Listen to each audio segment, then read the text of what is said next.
Desde já eu quero agradecer o nosso irmão André, o pastor Rosemar, que esteve pregando aqui a palavra de Deus, homem da palavra. Eu agradeço de todo o coração. E hoje, gente, eu quero voltar para a nossa série de mensagens, cujo nome é Os Combates da Alma. Nós estamos aí numa série de mensagens. Os combates da alma é uma matéria que nós usamos muito no aconselhamento bíblico. Pessoas que têm lutas na alma, por exemplo, já falamos aqui desse púlpito sobre como vencer o descontentamento, como vencer o desânimo, como vencer a solidão. E hoje eu quero tratar com vocês de um outro gigante que nós lutamos em relação às lutas da nossa alma. Hoje eu quero falar sobre como vencer a culpa. Como vencer a culpa ou como vencer o sentimento de culpa. Há muitas pessoas que carregam o peso da culpa, devido às atitudes que tomaram no passado, coisas que falaram, decisões erradas, e muitos estão escravizados com esse peso chamado culpa. E no Salmo 32, o rei Davi, ele escreveu e ele relata como Deus o ajudou a vencer a culpa, a vencer o pecado e a vencer a culpa. E eu quero chamar a sua atenção para a leitura do Salmo 32. O Salmo 32. Acompanhe comigo a leitura da Escritura. Bem-aventurado aquele cuja transgressão é perdoada, cujo pecado é coberto. Bem-aventurado é aquele a quem o Senhor não atribui iniquidade e em cujo espírito não há engano. Enquanto calei os meus pecados, envelheceram os meus ossos pelos meus constantes gemidos todo dia. Porque a tua mão pesava dia e noite sobre mim, e o meu vigor secou como no calor do verão. Confessei-te o meu pecado e a minha iniquidade não mais ocultei. Eu disse, confessarei ao Senhor as minhas transgressões e tu perdoaste a iniquidade do meu pecado. Sendo assim, todo o que é piedoso te fará súplicas em tempo de poder te encontrar. Com efeito, quando transbordarem muitas águas, não o atingirão. Tu és o meu esconderijo, tu me preservas da tribulação e me cercas de alegres cantos de livramento.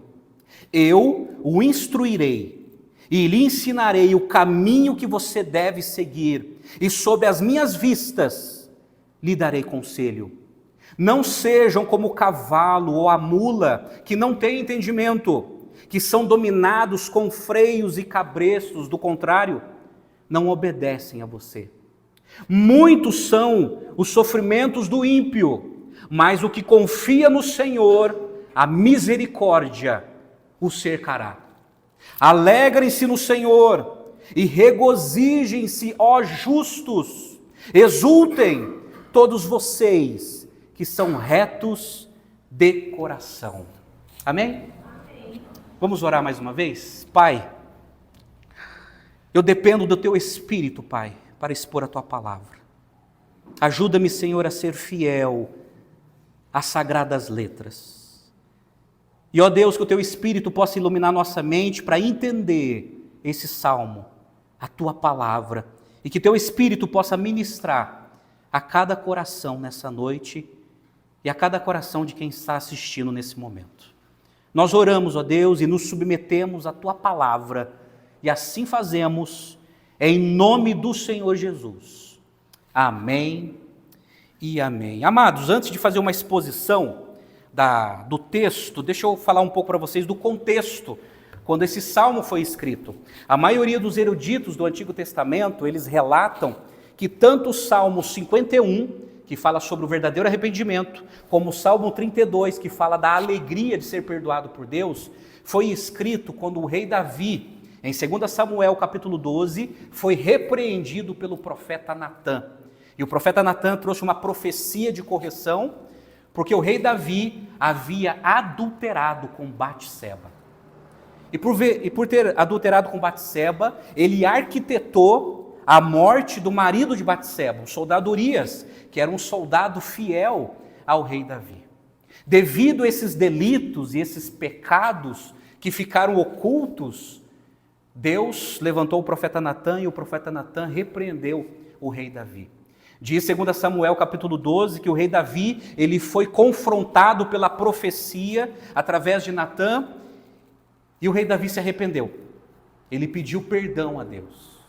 E nesse estado de quebrantamento, ele escreveu o Salmo 51, que fala sobre o verdadeiro arrependimento, e o Salmo 32, que fala sobre a felicidade de ser perdoado por Deus. O Salmo 32, ele está numa categoria chamada Salmos penitenciais, que fala de quebrantamento, que fala de dor, mas também está numa categoria chamada de Salmos de ação de graças, porque aqui no Salmo 32, ele está louvando a Deus pelo perdão que ele recebeu. Interessante que Martinho Lutero, ele comentando esse salmo, ele classificou esse salmo como um salmo paulino. Por quê? Ele dizia que esse salmo fala da justificação pela fé, quando Deus nos justifica, retirando a nossa culpa diante de um sacrifício que foi feito por nós, lá na cruz do Calvário. Pois bem, mas antes de fazer uma exposição do texto, eu quero te chamar a atenção sobre o problema da culpa. Eu quero ler uma história para você, é uma história real que aconteceu lá no estado da Virgínia, nos Estados Unidos, só que os nomes dos personagens aqui são fictícios. E essa história foi escrita assim: José e Maria, apesar de casados havia apenas 13 meses, estavam com um relacionamento bastante abalado. Um dia, após semanas de atraso no ciclo menstrual, a esposa fez exames e descobriu que estava grávida. Como ela não queria interromper a sua carreira promissora, a sua carreira profissional e acadêmica, e temendo grandemente a ideia da maternidade, decidiu abortar o bebê secretamente. Um ano mais tarde, José descobriu seu marido e assim ele pediu o divórcio. 5 anos se passam e Maria entregou sua vida a Cristo, mas a culpa continuava corroendo a sua alma. Agora, evangélica, membro de uma igreja batista e com suas prioridades reorganizadas, redefinidas, ela procurou seu pastor e lhe disse, abre aspas, eu sei que Deus me perdoou por eu ter matado meu bebê e destruído o meu casamento, mas eu não consigo me perdoar. Fecha as aspas. Muita gente está nessa situação, talvez seja até a sua situação. Eu não consigo me perdoar. Eu não consigo me perdoar aquilo que eu fiz. Talvez você tenha até a convicção que você recebeu o perdão de Deus, mas você carrega, ou talvez você conheça gente assim, que diz, eu não consigo me perdoar. Gente, a culpa é um dos grandes gigantes que nós enfrentamos na nossa vida. Mas olha só, na minha introdução, deixa eu fazer algumas considerações. O que é culpa? Consultando alguns dicionários, culpa é sentimento de responsabilidade e remorso por uma ofensa, por um crime, por um erro e etc. Quer seja real ou imaginado. No entanto, quando nós pesquisamos o problema da culpa, ela é categorizada com alguns conceitos. Por exemplo, existe a culpa objetiva e a culpa subjetiva. A culpa objetiva ocorre quando uma lei é quebrada, o transgressor é culpado, embora não se sinta culpado. Essa é a lei objetiva. E a lei objetiva ela tem algumas classificações. Por exemplo, a culpa legal. A culpa legal é quando uma pessoa ela passa o sinal vermelho, mas como ela não foi apanhada, ela não foi enquadrada, ela não se sente culpada. Mas quebrou uma regra. Ou a pessoa que cola numa prova. Se não foi apanhado, se não foi enquadrado, não se sente culpado. Ou aí vai a lista, né? Sonegação de imposto, Aí vai. Então são questões em que regras são quebradas, mas como a pessoa não foi notificada, não se sente culpado. Existe a culpa social, é quando indivíduos quebram regras sociais dentro de um grupo, ou numa empresa, ou numa instituição, e pessoas que quebram certas regras e sentem-se a culpa social porque quebrou uma ética setorial de um lugar. Existe a culpa pessoal. Sabe o que é a culpa pessoal? É quando a pessoa quebra suas próprias regras. Por exemplo, pessoas que estão de dietas, tentando emagrecer, de repente mergulham num pote de sorvete. Quebraram as regras. Pessoas que tentam, no máximo, estabelecer uma disciplina de estudo e não conseguem se submeter aos seus estudos organizados. Aí bate aquela culpa pessoal de regras que a própria pessoa não consegue praticar. E também, gente, existe a culpa teológica. Deixa eu falar uma coisa para você. Culpa legal, social e pessoal, a maioria dos psiquiatras e psicólogos ensinam sobre isso, mas desconsideram a culpa teológica. Mas se você procurar um profissional que tem uma cosmovisão cristã, que seja um terapeuta altamente comprometido com as escrituras, ele vai considerar a culpa teológica. A culpa teológica é quando nós quebramos os mandamentos de Deus. Seja por comissão, pecados de comissão, cometendo pecado deliberado contra os mandamentos de Deus, ou pecados de omissão, aquilo que sabemos que deveríamos fazer e não foi feito. A culpa teológica, quando nós quebramos a lei de Deus, os mandamentos de Deus, os preceitos de Deus. Essa é a culpa objetiva. A culpa subjetiva, o que é isso? Se refere aos sentimentos íntimos de remorso e autocondenação que surgem por causa das nossas ações. E dentro da culpa subjetiva tem os sentimentos de culpa apropriados e aqueles impróprios. Sentimentos de culpa subjetiva apropriado é aquilo que realmente nós cometemos e sentimos. Sentimentos de culpa subjetiva impróprio são coisas que nós nem fazemos, mas nos sentimos culpados. E aí, isso provoca, a culpa subjetiva provoca o medo do castigo. Tem muita gente que tem culpa subjetiva, não porque simplesmente cometeu algo errado, porque tem medo das consequências. O medo do castigo. Perda da autoestima. Muitas pessoas têm culpa subjetiva porque se sente mal, se sente esmagado e perde sua autoestima. E isso provoca também sentimento de solidão e isolamento. Muitos são solitários ou estão na solidão porque estão convivendo com a culpa subjetiva. Dentro dessa categoria, gente, olha que interessante, de culpa subjetiva, nós encontramos a culpa irreal e o sentimento real. Exemplo, eu estava lendo um livro anos atrás, que infelizmente o escritor se apostatou. Era um livro que dizia assim, o título do livro, É Proibido. O que a Bíblia não proíbe, que a igreja proíbe. É um livraço, infelizmente o escritor pegou um outro caminho, se apostatou.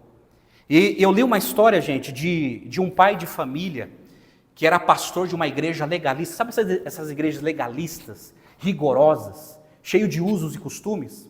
E ele tinha uma filha e a igreja dele não podia cortar o cabelo. As irmãs não podiam cortar o cabelo. E certa vez ele estava reunido com seus obreiros dentro de casa, a esposa chega nele e fala assim, olha, sua filha aprontou. E ele disse, o que ela aprontou? Ela cortou o cabelo. Ele deixou a reunião com os obreiros, foi para o quarto dela, ela tinha mais ou menos 16, 17 anos, e ele deu uma surra nela. Uma grande surra. Deixou ela cheia de marca. E ele dizia, você quer me matar de vergonha? O que eu vou dizer diante da igreja? Você cortando o cabelo? Ela teve uma culpa irreal, isso é, algo que ela não estava quebrando diante de Deus, é uma regra da igreja, mas não uma regra de Deus, porque não é pecado cortar o cabelo, mas ela tinha um sentimento real, ela se sentiu culpada. Aí diz o livro que quando o pai voltou para a sala com os obreiros, ela pegou um álcool, e naquela época os álcools eram bem mais fortes que hoje, ela jogou no cabelo e no rosto e colocou fogo em si mesma. E morreu. Essa é a culpa irreal, ela não tinha culpa, mas ela se sentia, sentimento real, se sentiu culpada e deu cabo da própria vida. Lá em São Paulo, na minha terra natal, certa vez eu encontrei um jovem que foi excluído de uma igreja legalista porque usou bermuda.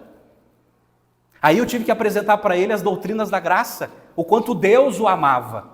E aí ele foi libertado desse sentimento. Mas saiba, ele recebeu uma culpa irreal, ele não estava quebrando nada diante de Deus, mas tinha um sentimento real. Ele se sentia excluído de Deus porque a igreja o abandonou. Mas também, gente, existe a culpa real e o sentimento irreal. Por exemplo, o sentimento de criminosos. Eu estava vendo uma entrevista de um pastor que ele atendeu um ex-homicida que tinha se convertido, que ele dizia para o pastor que quando ele começou a matar pessoas, ele se tornou um matador de aluguel, ele era contratado por gente poderosas, e chegou um momento que isso passou a ser natural. De tal maneira que ele à noite saía para matar alguém e voltava para casa para jantar com a família, sem nenhum remorso. É a culpa real e o sentimento irreal. Ele cometeu um delito, mas ele não se sentia mais um monstro. Sentimento de alguns pecadores, gente. Isso aqui é terrível. Culpa real e sentimento real. Tem muitas pessoas que vivem na prática do pecado, sabem que os seus pecados estão ofendendo a Deus, mas não se sentem pecadores. Isso é terrível. Eu concordo com o pastor Charles Spurgeon, quando ele faz uma exposição de Romanos capítulo 1, e ele fala dessas pessoas que não se sentem mais culpadas. Ele falou assim, abre aspas, a pior coisa que pode acontecer a um homem é pecar e ainda assim ser feliz. É um sinal visível que Deus o abandonou. Fecha aspas. Isso é terrível. A pessoa peca e ainda se sente feliz e não se sente culpado. É a culpa real e o sentimento irreal. Mas também existe a culpa real e o sentimento real.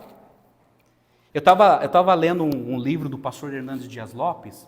Ele atendeu, gente, uma senhora de idade, tinha lá os seus 70, 80 anos, e o marido tinha morrido. Depois de 50 anos de casado, o marido faleceu. Mas ela carregava no coração uma culpa terrível. E a família, os filhos, os netos perceberam que ela estava incomodada. Aí o pastor começou a conversar com ela. E ela disse, pastor, eu preciso te confessar um pecado. Eu preciso te confessar um pecado. Quando eu era nova, quando eu estava noiva do meu marido, eu traí o meu marido. Eu nunca disse isso a ele. Eu nunca disse isso para os meus filhos. Eu sempre carreguei, durante 50 anos de casado, eu sempre carreguei essa culpa. E agora eu estou te confessando, porque eu me sinto culpada. Essa é a culpa real e o sentimento real. Ela tinha cometido esse pecado lá na juventude e lá na terceira idade, idosa, sem o seu marido. A culpa ficou no coração dela durante todo esse tempo. Eu estou te passando essas classificações porque a culpa, gente, é coisa terrível. Terrível. Mas olha só, por que muitas pessoas têm sentimentos de culpa? Por quê? Aí lendo um livreto do Dr. Robert Jones, ele é um conselheiro bíblico, com um doutorado nessa área de aconselhamento bíblico, ele fala sobre os motivos por que as pessoas têm sentimento de culpa. Primeiro, por causa da incapacidade de compreender e receber e desfrutar o perdão de Deus. Tem muitas pessoas que têm essa capacidade de compreender o perdão de Deus, que Deus perdoou, e de receber isso no coração, e de desfrutar disso. Por isso, vivem a vida inteira com sentimento de culpa. Segundo, a indisposição para reconhecer a profundidade de sua natureza pecaminosa. Muitas pessoas ainda não entenderam o quanto nós somos pecadores, nós nascemos pecadores, nascemos separados de Deus.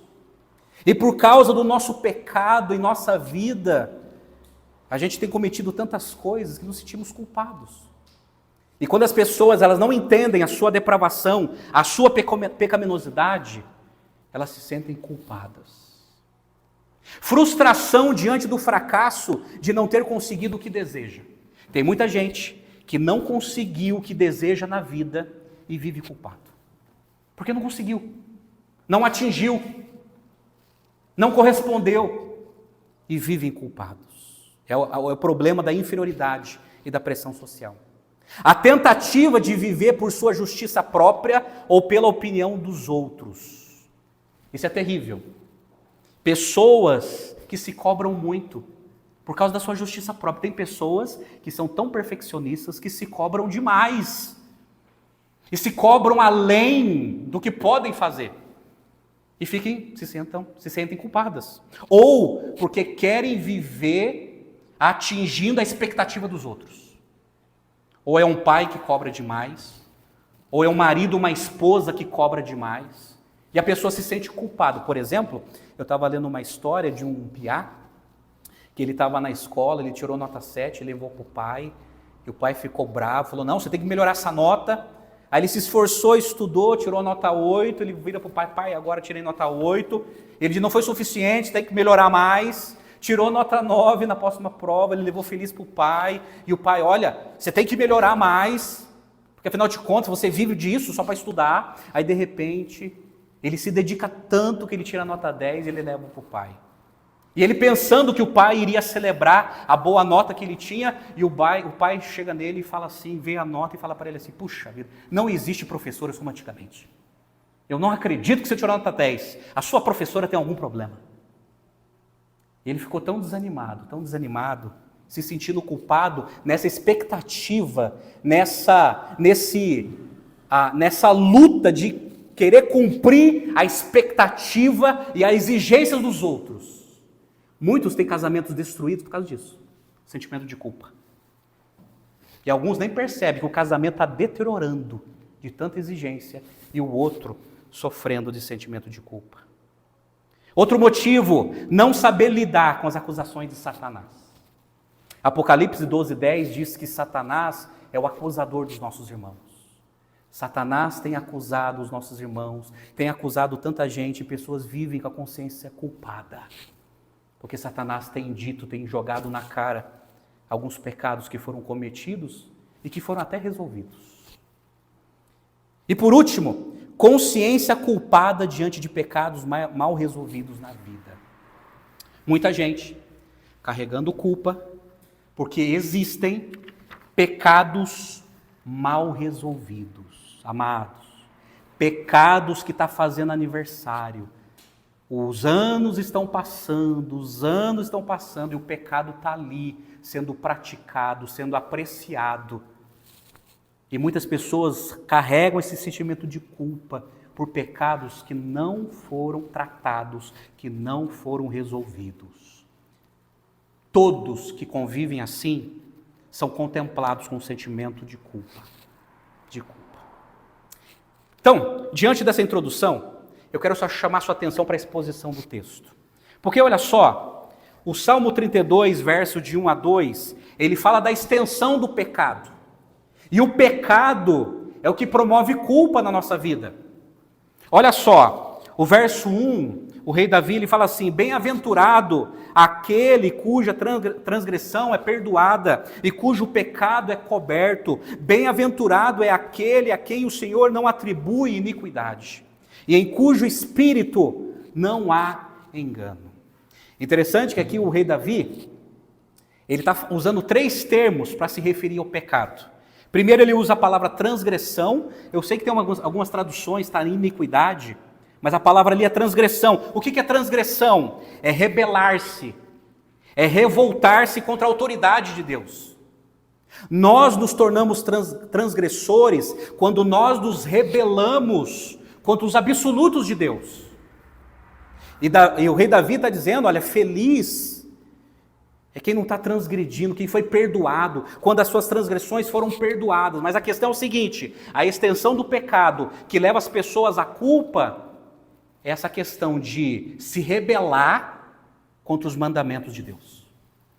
Pessoas que se emancipam de Deus e querem viver a sua vida do seu jeito e não do jeito de Deus.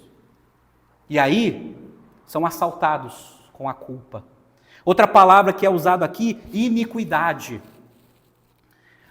É inusitado, né? A palavra iniquidade no hebraico, gente, sabe qual é a palavra? Avon. Nada contra o produto, tá bom? Mas a palavra avon no hebraico é iniquidade. E o que é iniquidade? Iniquidade é perversidade, é torcer a verdade de Deus, é desviar da verdade de Deus, a iniquidade. Muitos que estão desviados da verdade de Deus, muitos que torceram a verdade de Deus, muitos que estão vivendo uma vida de perversidade, satisfazendo os seus desejos, vão ser assaltados com a culpa. E aqui também usa a palavra pecado. O que é pecado? É errar o alvo. O que é pecado? Gente, pecado, num conceito bem simples, é viver separado do plano original de Deus. Todas as vezes que decidimos viver separado do plano de Deus, nós estamos errando o alvo, nós estamos em pecado. E quando nós pecamos, transgredimos, nós rebelamos. E quando nós rebelamos, nos tornamos iníquos, perversos, nos desviamos da verdade de Deus. Isso provoca o quê? Hipocrisia. Por isso que lá no finalzinho diz assim: bem-aventurado aquele a quem o Senhor não atribui iniquidade, em cujo espírito não há engano. Viver no pecado, viver na transgressão, gente, é viver no engano, é viver em dolo, é viver em hipocrisia. Hipocrisia. Essa é a extensão do pecado. Mas olha só, deixa eu te apresentar o problema da culpa. Verso 3 e 4. Olha só nas suas escrituras. Enquanto calei os meus pecados, envelheceram os meus ossos, pelos meus constantes gemidos todo dia, porque a tua mão pesava dia e noite sobre mim, e o meu vigor secou como no calor do verão. Sabe o que o rei Davi está dizendo aqui? O problema da culpa, a culpa nos adoece fisicamente, nos adoece emocionalmente e nos adoece espiritualmente. Olha que terrível. Essa é a visão que o rei Davi está tendo, e inspirado pelo Espírito Santo, ele está dizendo, olha, a culpa promove isso aqui na vida da pessoa. Adoece fisicamente, porque olha só, verso 3, enquanto calei os meus pecados, envelheceram os meus ossos. Sabe o que o rei Davi está dizendo aqui? Que enquanto ele não confessou o pecado dele, a culpa dele fez ele ter algumas reações físicas. Aí, gente, presta atenção, eu não posso generalizar, tá bom? Há casos e casos. Há histórias e histórias que precisam ser consideradas. Mas algumas pessoas que têm problemas no corpo, é problema de pecado mal resolvido. Não posso generalizar, mas alguns casos que eu vejo com uma visão pastoral é problema de pecado, que provoca algumas reações físicas, e o rei Davi aqui, ele está dizendo, olha, envelheceram os meus ossos, eu senti algumas reações físicas, algum desconforto no meu físico por causa da minha culpa, porque eu não confessei o meu pecado, e isso mexeu com a minha estrutura física. Adoece espiritualmente, porque ele diz assim, olha, eu senti a tua mão pesando sobre mim dia e noite. Sabe por quê? O apóstolo Paulo, em Romanos capítulo 2, diz que Deus criou a consciência. E ele colocou a consciência em cada ser vivente. Esse senso moral de discernir entre o certo e o errado. O Deus moral criou seres morais e colocou essa consciência dentro das pessoas. E as pessoas têm o discernimento entre o certo e o errado, entre a verdade e o engano. E aí o rei Davi está dizendo, olha, eu sentia a tua mão pesando sobre mim. Eu sei que o meu pecado ofendeu o Senhor, eu não consegui viver. Adoece espiritualmente. Isso é terrível, gente. Pecados mal resolvidos e culpa na consciência, tem gente que não consegue nem orar. Porque sabe que quando dobra seus joelhos e ora e busca a Deus, vem à tona na cabeça a cena, o pecado, o crime, o delito, a afeição, a desafeição. E quando lê as Escrituras, pior ainda, como a Bíblia nos repreende, as pessoas começam a ler aqueles textos que nos desafia a mudar de vida. A tua mão pesava dia e noite sobre mim. E, gente, adoece emocionalmente, porque quando ele diz assim, Verso 4, porque a tua mão pesava dia e noite sobre mim, e o meu vigor secou, como no calor do verão. Algumas traduções dizem assim, o meu vigor se tornou em sequidão de estio.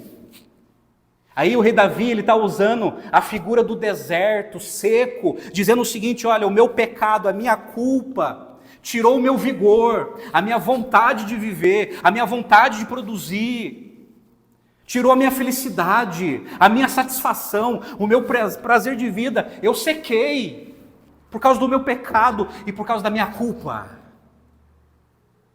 Talvez seja o seu caso. Você perdeu o vigor por causa da culpa que você está levando no seu coração. Gente, esse é o problema da culpa. É algo terrível em nossas vidas. Pois bem, o Salmo 32 nos ajuda a vencer o sentimento de culpa. Vejamos de forma prática como as Escrituras nos ajudam a lidar com o sentimento de culpa. Eu quero chamar a sua atenção para você verificar como Deus ajudou o rei Davi a vencer a culpa, o sentimento de culpa.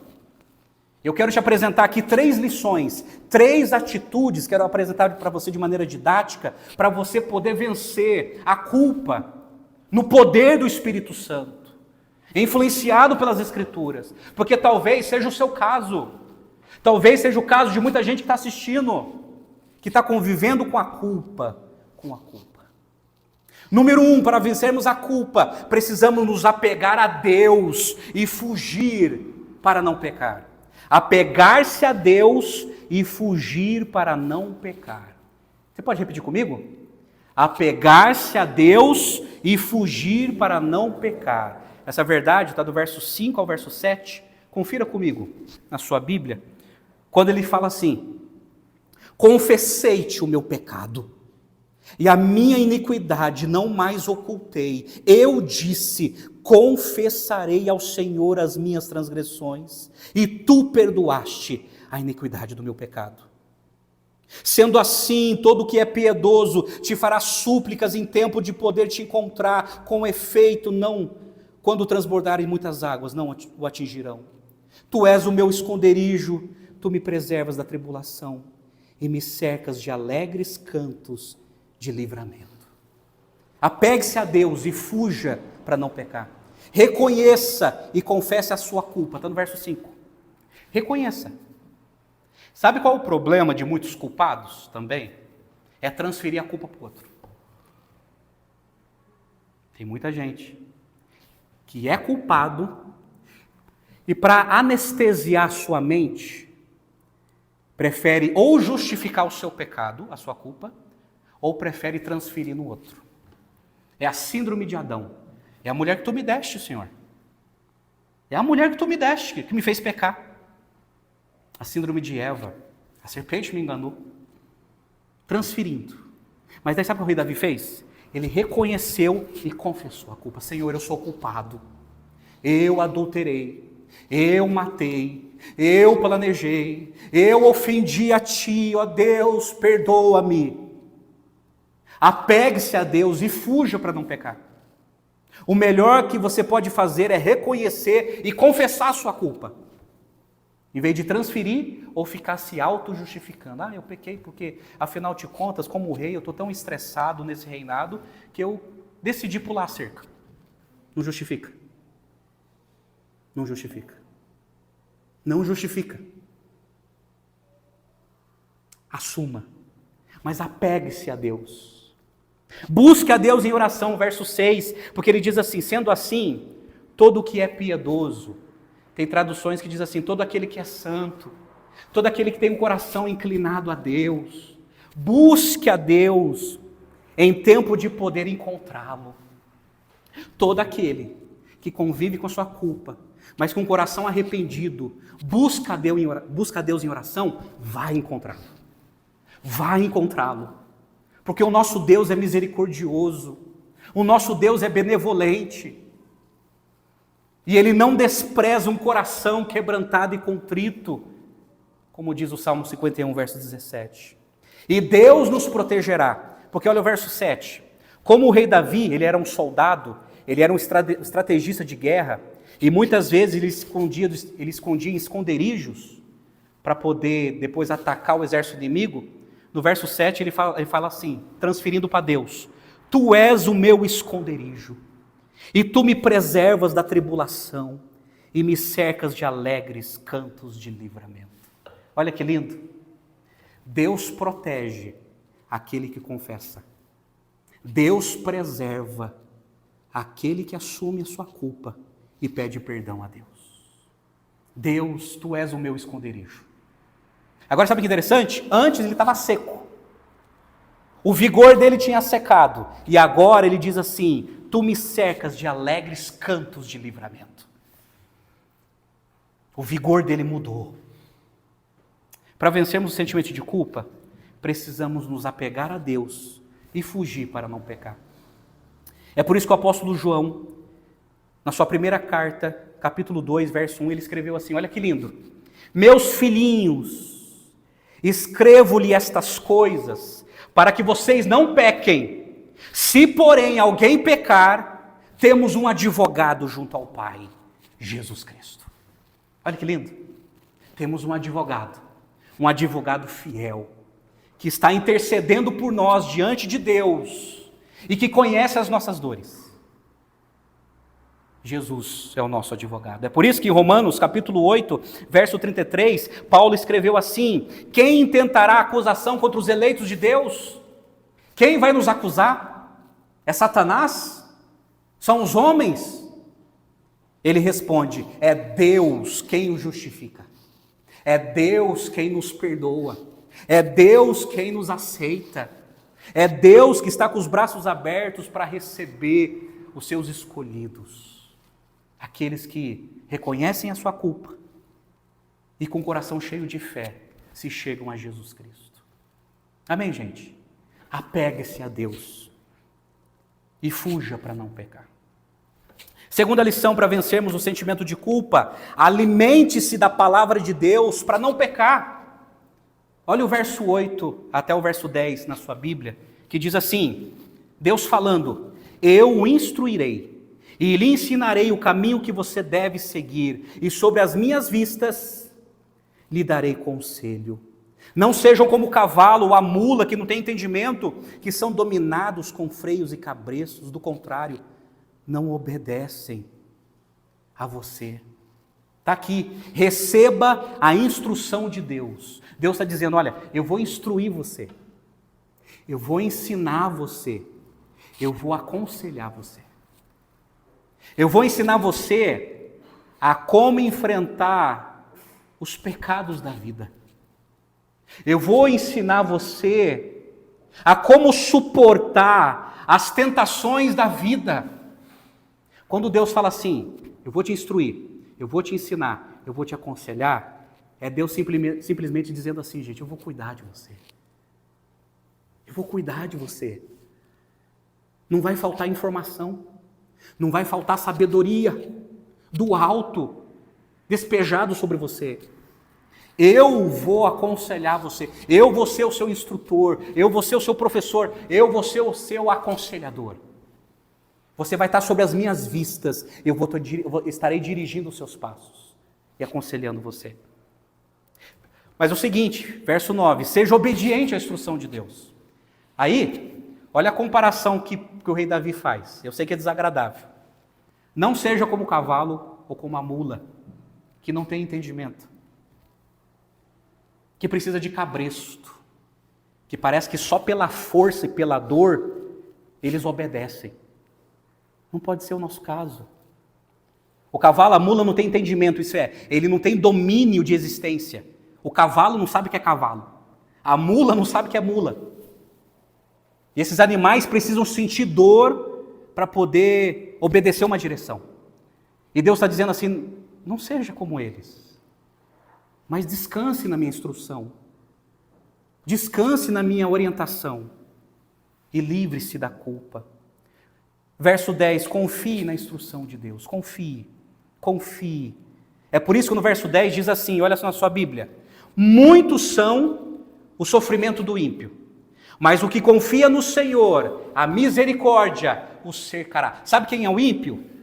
O ímpio é aquele que não leva Deus em conta. O ímpio é aquele que não tem relacionamento com Deus. O ímpio é aquele que não tem temor de Deus. O rei Davi está dizendo o seguinte, olha, o ímpio vai sofrer muito, quer aqui ou quer na eternidade.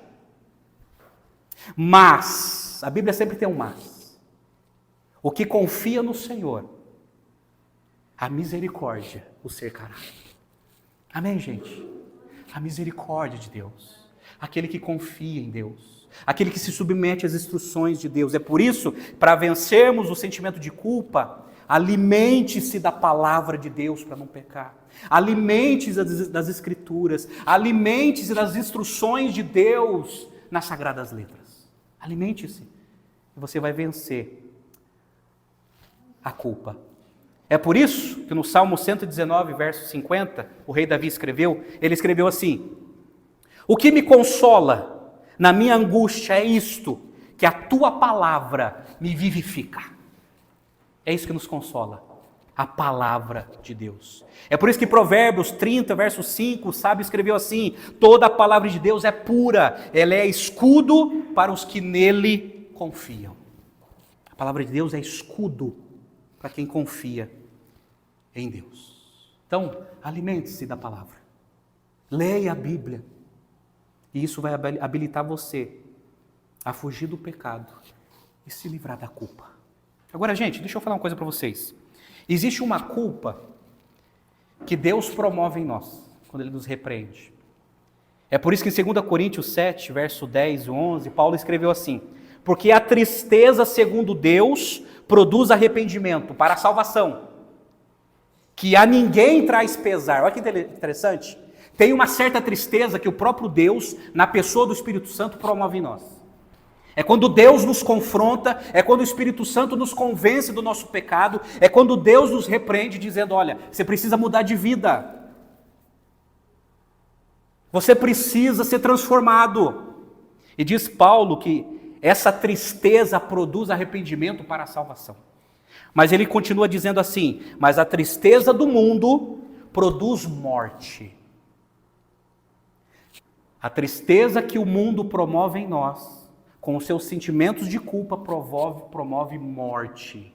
Isso é, morte eterna, separação de Deus, condenação. E ele diz assim, vejam quanto cuidado produziu em vocês o fato de serem entristecidos segundo Deus. Deus nos entristece para nos corrigir, para nos transformar, para mudar a nossa vida. E o Espírito Santo vem assim, gente, e nos incomoda, dizendo, Rodrigo, você é um pecador miserável, você precisa mudar de vida, tudo que você faz não é suficiente para resolver o seu pecado, você precisa de Jesus. Quando nós nos alimentamos da palavra, é assim que nos ajuda a vencer a culpa. Terceiro e último lugar, para vencer o sentimento de culpa, alegre-se em Deus, para não pecar. Olha o verso 11. Ele termina dizendo assim, alegrem-se no Senhor e regozijem-se, ó justos. Exultem todos vocês que são retos de coração. Alegre-se em Deus para não pecar. Alegrem-se aqueles que são justos. Aí eu chamo sua atenção. O que é a palavra justo aqui? É uma pessoa moralmente aceitável na sociedade? Não. É uma pessoa que tem uma ética inabalável? Não. Justo aqui, ela é da mesma raiz da palavra justificação que Paulo usa lá no Novo Testamento. O que é justificação?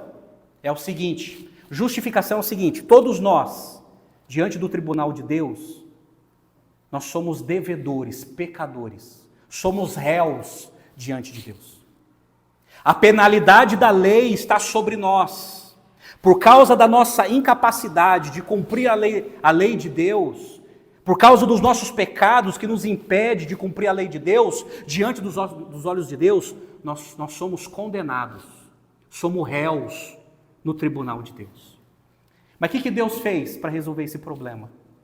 Ele enviou o seu Filho, Jesus Cristo, ao mundo, que foi o único que cumpriu as exigências da lei de maneira perfeita, e ele foi habilitado a morrer na cruz como nosso substituto, como nosso fiador. A penalidade da lei que estava sobre nós foi lançada sobre Jesus lá na cruz, e na cruz ele recebeu a penalidade da lei, morrendo por nós, e imputando, colocando na nossa conta a salvação, o perdão de Deus. Então, diante dos olhos jurídicos de Deus, nós fomos justificados, a nossa culpa foi removida, os nossos pecados foram perdoados, porque tudo isso foi centralizado em uma outra pessoa perfeita, chamada Jesus. O que nós recebemos em troca?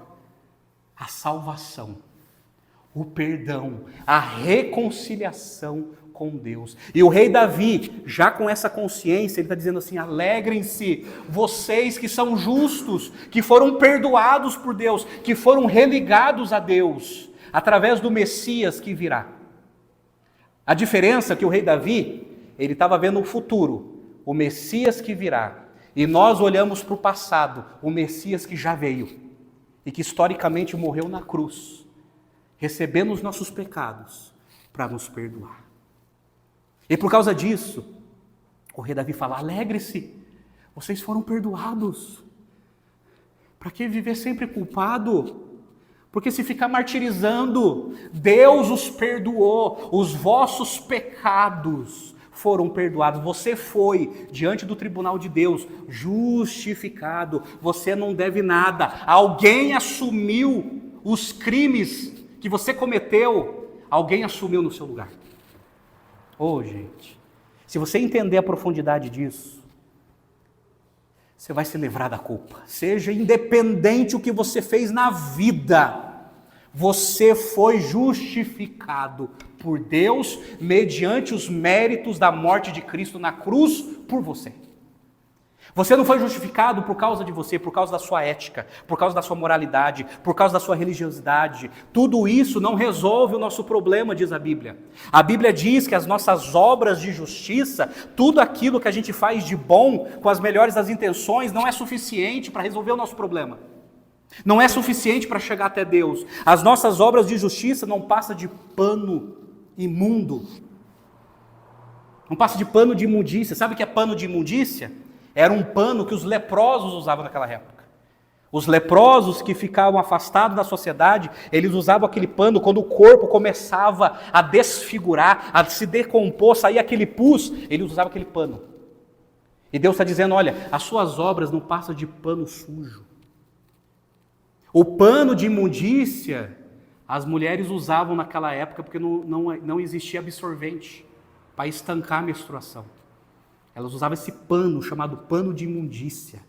E Deus está dizendo: olha, tudo que você faz para mim não passa de pano sujo. Não é você que vai resolver esse problema. Mas Deus, pelo seu amor, enviou o seu Filho para resolver esse problema. Amém, gente? É por isso que no verso 11 ele diz assim: cantem, exultem, todos vocês que são retos de coração. Todos vocês que amam a Deus, todos vocês que desejam obedecer a Deus. Gente, alegre-se em Deus para não pecar. Quando nós nos alegramos em Deus e entendemos tudo o que Ele fez por nós, nós vencemos o sentimento de culpa. Nós vencemos a culpa. É por isso que Romanos 5:20, Paulo está falando do pecado de Adão e da justiça de Cristo. Paulo ele escreve assim no verso 20, parte B: aonde abundou o pecado, superabundou a graça de Deus. A graça de Deus está acima de qualquer pecado. De qualquer pecado. É por isso que em João 15:11, Jesus ele falou assim: tenho-lhes dito essas coisas para que a minha alegria esteja em vocês e a alegria de vocês seja completa. Eu tenho dito essas coisas. Que coisas? Que o Espírito Santo iria nos consolar, que o Espírito Santo iria nos capacitar, que o Espírito Santo iria nos lembrar de tudo aquilo que Jesus ensinou. Ele falou: olha, eu tenho dito isso para que vocês recebam a minha alegria e que a alegria de vocês seja completa. Por isso, essas são as 3 atitudes que nos levam a vencer a culpa. Apegar-se a Deus e fugir para não pecar. Segundo, alimente-se da palavra de Deus para não pecar. E terceiro, alegre-se em Deus para não pecar. E para não ficar escravizado pela culpa. Eu concluo dizendo, o que você vai fazer com a sua culpa? Lembra da Maria, que eu contei no começo da mensagem? Se eu fosse o pastor dela, eu sempre levaria ela aos pés da cruz. Dizendo, Maria, você matou o seu bebê. Você destruiu o seu casamento por causa do seu egoísmo. Mas Deus justificou você. Você se arrependeu. Você, pela fé, confiou no sacrifício de Jesus. E você foi aceita como filha.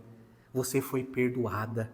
Você foi lavada. Você foi purificada. Você foi justificada. Deus te perdoou. Então vá em paz. Não convive com essa culpa. Porque a coisa horrível que tu fizeste, Deus perdoou no momento em que Ele enviou seu Filho na cruz para morrer por você. Você está perdoada. Você está livremente perdoada. Esquece essa culpa. Esquece. 1 João 1,9 diz assim, se confessarmos nossos pecados, Ele é fiel e justo para nos perdoar e nos purificar de toda injustiça. Isaías 1,18 diz assim, vinde e arrazoemos, vamos discutir a situação. Ainda que os vossos pecados sejam como a escarlate, se tornarão brancos como a neve. Ainda que os vossos pecados sejam como vermelhos como o carmesim, se tornarão brancos como a lã. É por isso que Miqueias, capítulo 7, verso 9, gente, ele fala algo impressionante. Ele diz assim que Deus terá compaixão de nós, Ele pisará nas nossas iniquidades e pegará os nossos pecados e lançará nas profundezas do mar. Você está perdoado, justificado. E a partir do momento que você entender isso, você vai se livrar da culpa, independente do que você fez na vida. Independente. Mas olha, a gente tem que se prostrar aos pés da cruz. Precisamos entregar nossa vida a Jesus. Você já fez isso? A Bíblia chama isso de conversão, mudança de direção. Porque a quem não está seguindo a Jesus, vive se auto-justificando. Tentando se salvar. Através da ética, através da moralidade, através da religiosidade. Tentando se salvar, mas a Bíblia fala que isso é impossível. Nós só recebemos o perdão de Deus por duas questões, arrependimento e fé. Arrependimento é quando nós mudamos de pensamento, de sentimento e comportamento. Quando nós mudamos de pensamento, não, eu reconheço que eu sou pecador e eu desejo andar com Cristo. Eu quero abandonar os meus pecados, eu quero viver para Cristo. E fé é deixar de confiar em si e passar a confiar naquilo que fizeram por nós, na cruz do Calvário. Jesus morreu na cruz, assumindo os nossos pecados, para nos dar a salvação, a vida eterna, o perdão dos nossos pecados e a remoção da nossa culpa. Quem sabe você precisa ter um encontro com Jesus nessa noite. Quem sabe você precisa dizer, Senhor, eu reconheço que sou pecador, eu quero segui-lo, eu quero amá-lo, eu quero viver para a tua glória. Ajuda-me, livra-me das minhas culpas e me aceite como teu filho, porque hoje eu entendo que o Senhor morreu na cruz por mim. Faça isso e você vencerá a culpa. Vamos orar? Feche seus olhos, abaixe a sua cabeça e coloque-se diante de Deus. Coloque-se diante desse Deus de amor, esse Deus de misericórdia, esse Deus santo e justo. Ó Pai, nós nos colocamos diante de Ti, Pai, porque reconhecemos que somos pecadores, ó Deus, somos injustos, ó Pai. Reconhecemos, ó Deus, que as nossas boas intenções não nos habilitam e não resolvem o maior problema do ser humano chamado pecado.